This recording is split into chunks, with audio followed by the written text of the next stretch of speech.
Hi guys, welcome to my vlogs the back side. ಇವತ್ತು ಚೋಟುದು last medications ಇತ್ತು ಮತ್ತು ಅವನಿಗೆ ಅಲ್ಸರ್ ಆಗಿರೋ ಕಾರಣ ಇವತ್ತು ಡ್ರಿಪ್ಸ್ ಹಾಕ್ಸ್ಬೇಕು ಅಂತ ಡಾಕ್ಟ್ರ್ ಹೇಳಿದರು. ಸೊ ಡ್ರಿಪ್ಸ್ ಹಾಕ್ಸೋಕ್ಕೆ ನಾನು, ಅಣ್ಣ, ಚೋಟು 3 ಜನನೂ ಹೋದ್ವಿ. ಅವ್ನು ಹಿಂಗೆ ಕಾರಲ್ಲಿ ಆರಾಮಾಗಿ ಕುತ್ಕೊಂಡು ಅಲ್ಲಿ ಇಲ್ಲಿ ನೋಡ್ಕೊಂಡು ಬರ್ತಾನೆ.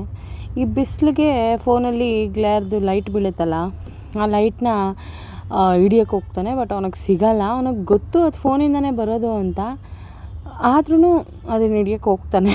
ಅದನ್ನು ನೋಡಿದಾಗ ಒಂಥರ ಕ್ಯೂಟಾಗಿರುತ್ತೆ. ಸೊ ಹಿಂಗೆ ಅವನ್ನ ಕರ್ಕೊಂಡು ಹೋದ್ವಿ.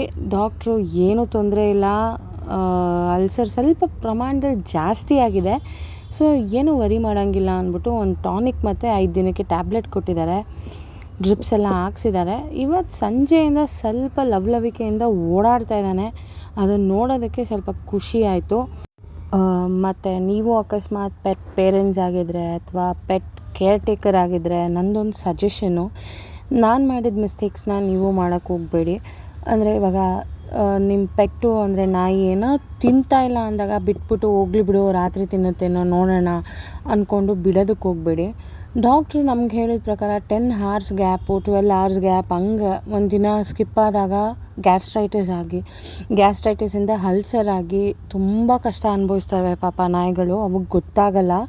ಸೊ ಹೊಟ್ಟೆ ಅದು ಸಿಮ್ಟಮ್ಸು ಸಹ ನಮಗೆ ಗೊತ್ತಾಗಲ್ಲ. ಸ್ವಲ್ಪ ಸುಸ್ತಾಗೋದು, ಆಮೇಲೆ ಬ್ಲಡ್ ಟೂಲ್ಸ್ ಬರೋದು, ವಾಮಿಟಿಂಗ್ ಮಾಡ್ಕೊಳ್ಳೋದು, ಆಮೇಲೆ ಅವ್ರು ಆಟಾಡ್ತಾ ಇರೋದ್ರಲ್ಲಿ ಅವ್ರಿಗೇನು ಇಂಟ್ರೆಸ್ಟೇ ಇರೋಲ್ಲ. ಸೊ ಈ ಥರದ್ದೆಲ್ಲ ಇರುತ್ತೆ. ಅದು ಸಿಮ್ಟಮ್ಸು, ಗ್ಯಾಸ್ಟ್ರೈಟಿಸ್ ಸಿಮ್ಟಮ್ಸ್ ಅದು. ಸೊ ಇದನ್ನೆಲ್ಲ ನೆಗ್ಲೆಕ್ಟ್ ಮಾಡೋಕ್ಕೆ ಹೋಗ್ಬಿಡಿ. ಯಾವಾಗ ಲೂಸ್ ಟೂಲ್ಸ್ ಹೋಗ್ತಾ ಇದೆಯೋ ತಕ್ಷಣ ನಿಮ್ಮ ವೆಟ್ಗೆ ಕರ್ಕೊಂಡೋಗಿ ತೋರಿಸಿ ಅವರು ಒಂದು ಮೆಡಿಕೇಷನ್ ಅಂತ ಕೊಡಲಿ. ಸೊ ದಯವಿಟ್ಟು ಅದರದ್ದು ಏನಿದೆ ಡಯಟ್ ಅದನ್ನು ಮೇಂಟೈನ್ ಮಾಡಿ. ಮೋರ್ ಓವರ್ ಮನೆ ಫುಡ್ನ ಯಾರೂ ಹಾಕಬೇಡಿ. ಚಪಾತಿ ಆಗಲಿ, ಇಡ್ಲಿ ಆಗಲಿ ಏನೂ ಹಾಕಬೇಡಿ. ಮತ್ತು ಸಾಲ್ಟ್ ಇರೋಂಥದ್ದು, ಚಾಕ್ಲೇಟ್ಸ್ ಆಗಲಿ, ಸ್ವೀಟ್ ಕಂಟೆಂಟ್ಸ್ ಫುಡ್ ಆಗಲಿ ಏನೂ ಹಾಕಬೇಡಿ ನಾಯಿಗಳಿಗೆ.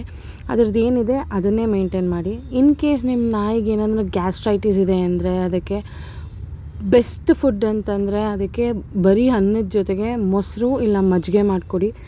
ತಿಂದರೆ ಗ್ಯಾಸ್ಟ್ರೈಟಿಸು ಸ್ವಲ್ಪ ಕಮ್ಮಿ ಆಗುತ್ತೆ. ಸೊ ಈ ಥರ ಇತ್ತು ನಮ್ಮ ಸಿಚುಯೇಷನ್ನು. ಈ ಥರ ಎಲ್ಲ ಮಾಡಿದ್ಮೇಲೆ ಅವ್ನಿಗಿವಾಗ ಸ್ವಲ್ಪ ಪರವಾಗಿಲ್ಲ. ಸೊ ಖುಷಿ ಆಯಿತು ಅವನ್ನ ನೋಡೋದಕ್ಕೆ, ನೆಮ್ಮದಿನೂ ಆಯಿತು ಅವನ್ನ ನೋಡೋದಕ್ಕೆ. ಸೊ ನಿಮ್ಮ ಪ್ರೇಯರ್ಸ್ ಎಲ್ಲ ಅವನಿಗೆ ಸಿಗಲಿ ಅಂತ ಬೇಡ್ಕೋತಾ ಇದ್ದೀನಿ. So thank you so much. ನನ್ನ ವ್ಲಾಗ್ಸ್ನ ನೀವು ನೋಡ್ತಾ ಇರೋದಕ್ಕೆ ಹೀಗೆ ಸಪೋರ್ಟ್ ಮಾಡ್ತಾಯಿರಿ. ಹೀಗೆ ನಿಮ್ಮ ಸಪೋರ್ಟ್ ಎಲ್ಲ ನಮಗಿರಬೇಕು. ನನಗೆ, ಚೋಟು, ಲಕ್ಕಿಗೆ, ನಮ್ಮ ಅಣ್ಣಂಗೆ, ನಮ್ಮ ಮನೆಯವ್ರಿಗೆ ಎಲ್ಲರಿಗೂ ಇರಬೇಕು ಅಂತ ಕೇಳ್ಕೊತಾ ಇದ್ದೀನಿ. Thank you for watching my vlogs guys.